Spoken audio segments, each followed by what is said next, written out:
মোমোইন যে লিপসিং করে কয়েক ঘন্টার মধ্যেই হয়ে গেলাম বিশ্ববিখ্যাত টিকটকার। হ্যালো এভরিওয়ান, আসসালামু আলাইকুম। I hope you are doing well. আমার একটা লিপসিং ভিডিও দেখে কত মানুষের কত কথা, আমি নাকি টিকটকার। আচ্ছা, টিকটকার কাদের বলে জানেন? যারা টিকটক প্ল্যাটফর্মে ভিডিও করে তারা টিকটকার। এটা তো টিকটক না, নাকি আপনারা ফেসবুকে টিকটক বলেন? আর একটা কথা বলেন তো, আমি যদি শুধু খামারের ভিডিও করতাম, সারাদিন গ্রামে ঘুরে বেড়াতাম, গরু ছাগল নিয়ে থাকতাম, তখন কি বলতেন না এই মেয়েটা খ্যাত, এই মেয়েটা খামার ছাড়া আর কিছুই পারে না। আমি খামার করি, কাজ করি, আবার নিজের ভালো লাগার জন্য সাজি, শাড়ি পরি, ঘুরি, লিপসিং করি। আমি খাবার করে বলেই কি নিজেকে সাজাতে পারবো না? আর সবচেয়ে মজার ব্যাপার হচ্ছে, লিপসিং করলেই কিন্তু কেউ টিকটকার হয়ে যায় না। আপনারা যেমন নিজের ভালো লাগার জন্য এই প্ল্যাটফর্মে এসে ভিডিও দেখেন, আমরাও নিজের ভালো লাগার জন্য ভিডিও বানাই। আচ্ছা, এবার আসি আজকের শাড়িতে। আমার পরনের এই সুন্দর লাল টুকটুকে শাড়িটা কিন্তু আপনারা পেয়ে যাবেন যশোরধারা পেজে। সাথে নিজের পছন্দ মতো ম্যাচিং চুড়ি, গয়না সবকিছু নিয়ে সুন্দর একটা বক্স বানিয়ে প্রিয় মানুষকে গিফট করতে পারবেন।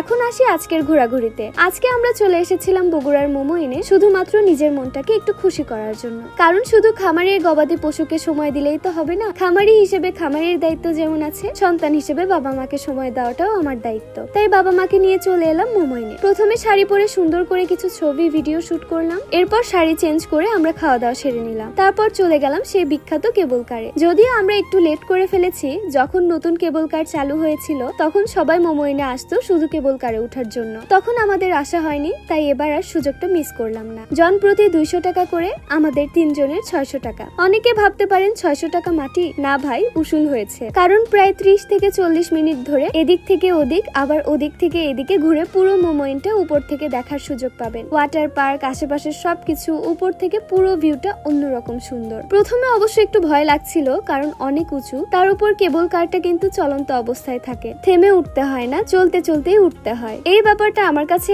একদিকে খুব ইন্টারেস্টিং, আবার একটু রিস্কিও মনে হয়েছে। একটা কেবল কারে সর্বোচ্চ 4 জন উঠতে পারে, আর আমরা দুপুর দিকে উঠেছিলাম বলে আকাশের ভিউটা ছিল জাস্ট ওয়াও। আসলে আমাদের জীবনটা শুধু কাজ আর দায়িত্বের মধ্যে আটকে রাখলে তো হবে না। কাজের পাশাপাশি নিজের জন্য, নিজের পরিবারের জন্য কিছুটা সময় বের করতে হয়। তাই আজকে একটু খামার থেকে দূরে এসে বাবা মাকে নিয়ে সুন্দর একটা সময় কাটিয়ে নিলাম। আর আজকের ভিডিওটা ছিল এ পর্যন্তই। সবাই ভালো থাকবেন, সুস্থ থাকবেন। আল্লাহ হাফিজ।